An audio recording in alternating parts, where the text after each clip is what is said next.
Well, my birth given name is Wade Victoria, but everyone has called me Vic Wade since, I don't know, time immemorial, I guess, since I can remember. I I was born into a family. Well, there was only 3 kids in the family when I was born, but it eventually ended up 9 kids. And as far as I know, I'm the only real artist. Okay. Yeah, I was born in Beaumont, Texas. A very cold day in February of '68. My mother, like I said, she had 9 kids, and she was always giving us things to do. You know, she would go and I guess she was kind of crafty. She was real crafty, had a lot of persona, and she was always giving us things to do. She would bake a cake, and one of the kids would call for the spoon.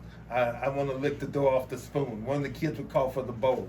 I could never get in on that, so she would always go. When she went to the store, she would give me the brown paper bags. With infamous brown paper bags became my first canvas. She would give me the brown paper bags, and that was it. That was all I got. She would say, "Take that and go draw on it," and that's how I started drawing. I'm talking about 2 and 3 years old. I was when I was in the 6th grade, I was entering my pictures into contests with 5,000 entries and coming out second place. So that wasn't bad. And second, first, just depending on. Absolutely. I use what I consider. You know, art to me is almost mediumistic, really. I got to say, every true artist is a medium. When you ask me what my artistic style is, I like to describe my art as being abstract. Because I believe that's exactly what happens. I start with an image, the image changes, the image twists, the image shifts, and before you know it, it's something recognizable, and it continues to shift until it's an abstraction. So I would say that's what I would say. I'm an abstract artist who's been doing art for at least 50 years. College, I was in all the art classes all through high school.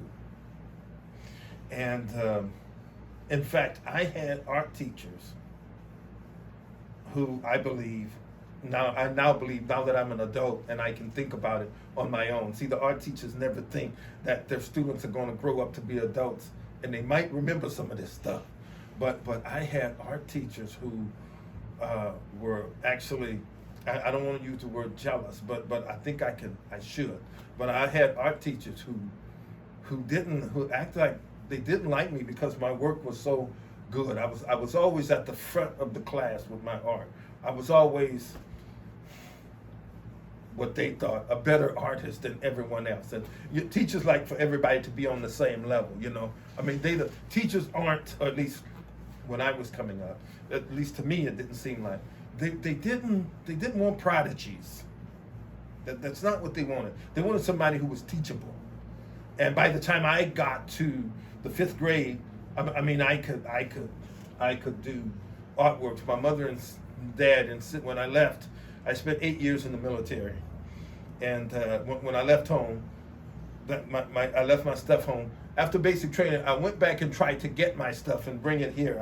I decided to move to Washington State. They wouldn't let me have it. I had stuff that was just immaculate. I mean, a lot of my art was immaculate.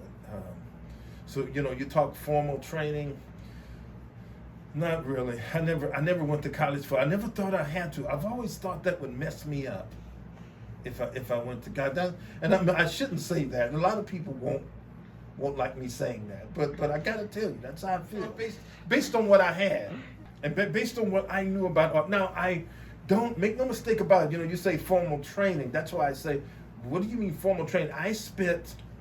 I used to live upstairs in the basement. I'm an attic. I lived upstairs in a lady's attic where I did nothing but read about art, did art. We talked about art. Where I'd go over to other artists' house. We talked about art. We'd read art. We'd do art. Watch films on art. Much of it. We did this on our own.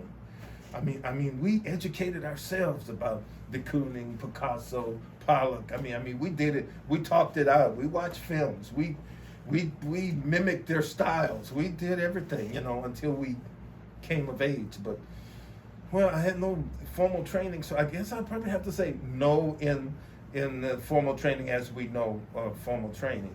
But boy, if a person can give themselves formal training, I may have done that.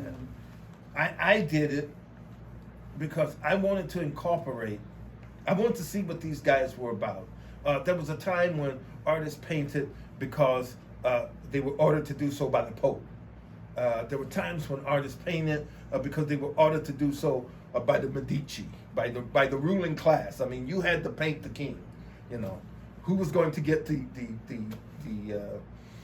was going to get the job of painting the king? I mean that was that. Do that, and you're a big guy. From Titian to, you know, all those guys, Caravaggio, all those guys you had back there who was, you know, that was, yeah. And so we studied these guys and we read about them because we wanted to know who they were. We thought that by doing that we could see where art came from and where we fit in. I think that's always the thing. I think that was the thing as far as that was concerned. Knowing the history of something kind of lets you know. Knowing the history of something, look at what you're doing and look how far what you're doing is away from what they were doing, and you entertain yourself with, how did we get here, and where am I going with what I'm doing? Will I be in the history books one day? You know, and so it's the whole wonder and amazement of it. A true artist always is amazed by art. Always amazed. You never stop being amazed by art. Whether it's the art that you're doing or the art that you see someone did in the past, that the art just circulates in your blood. That's why we did that. That's why I did that. And I love doing it. I had a whole library. I still do. And I still visit it from time to time. I still, just before I'm going to do a painting, I'll sit and I'll look through a book about Pollock and de Kooning and those abstract expressionists from the 40s. And then I'll pop in one of my CDs that I have on them. Not that I want to copy what they did.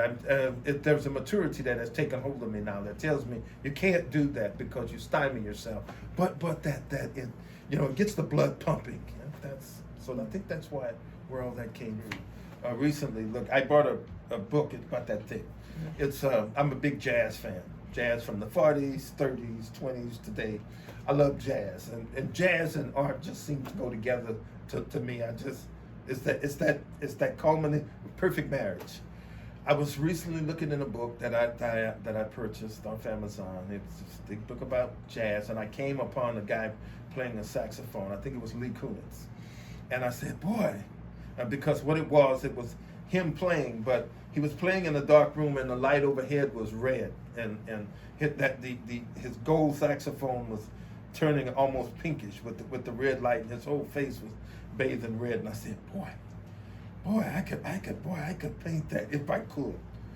Boy, that's lovely. I wonder what would happen if I tried to paint this, because I know it's not going to come out as what I see. Art is, like I said, every artist is a medium. I honestly believe that an artist, a true artist, when they're working, receives messages from the beyond.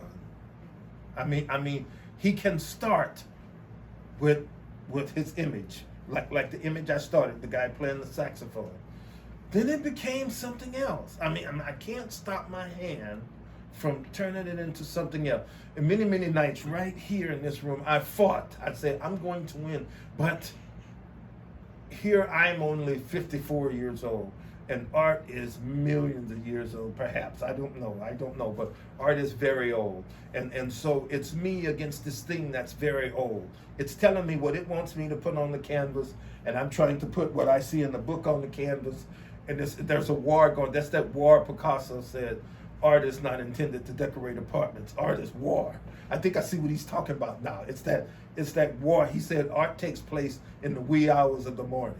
It's that war when you're out here by yourself and you're struggling to put something on the canvas, and it's just turning into something else.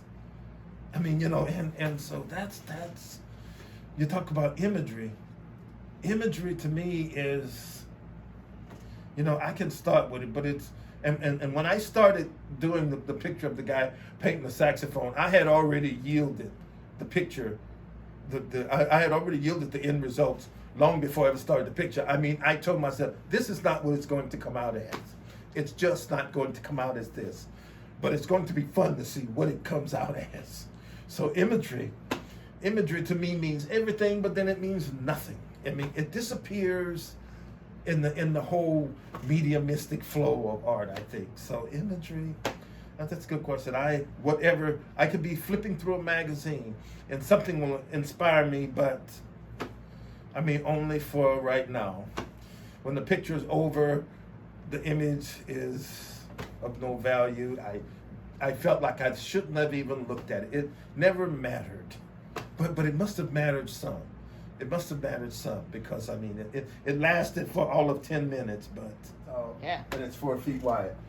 They say that when a bee stings you, that's it for it, because when he stings you, as he's trying to fly away, he leaves his guts inside of you. He leaves his stinger inside of you, and as he's trying to fly away, it pulls the rest of his entrails out. Mm-hmm. And basically, it's just a shell with wings, and eventually it hits the ground. When a bee stings you, that's actually what happened. Well, when you work on a painting like this, and when you put so much time into it, and when you cover it as well as this one has covered, I tell you, I felt like I left my guts on the canvas. I couldn't do anything for 3 weeks after I did this. I couldn't do anything. I didn't start any paintings. I couldn't. I tried. I couldn't. There was just nothing there. A lot of me went on to this thing here. I call it Volcano.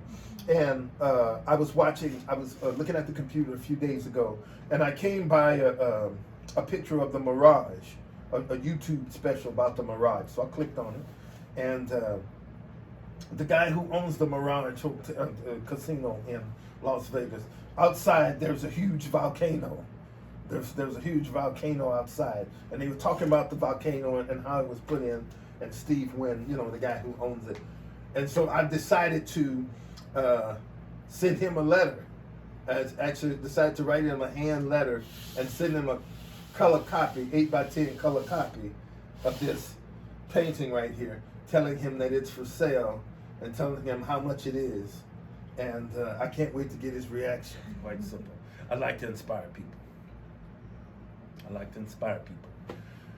like to inspire people to do art.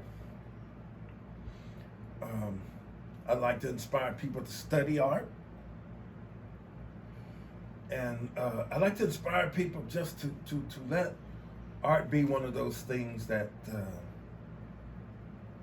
they're curious about. When people look at a piece of my art, I want them to say, what the heck was he thinking? I mean, what was he thinking? I mean, is this real? Is this really art? Is this the way it should really look? I mean, is this what I should be doing in my studio? Or is this guy just totally off to the left? Does this guy know what he's doing? Or I want people to ask questions. I want people to dig deep. I want it to change their lives if it can. If it can. I like it. I like to challenge people. I think I would. That's how I would answer that. What I like to challenge people. That could be on several fronts. I mean, challenge them to go home and we always thought, we'd go to the museums and we'd look at pictures, we'd look at paintings, and you'd see people holding their, they were there with their kids. And then you love to see that. A mother holding her 7-year-old son, and she's pointing at a painting, and he's asking her about it. And you say, gosh, that kid's going to go home, beg his mother for a canvas, and try to scratch that out in the next couple of days, and that's great. That's great. I mean, that to me is inspiration.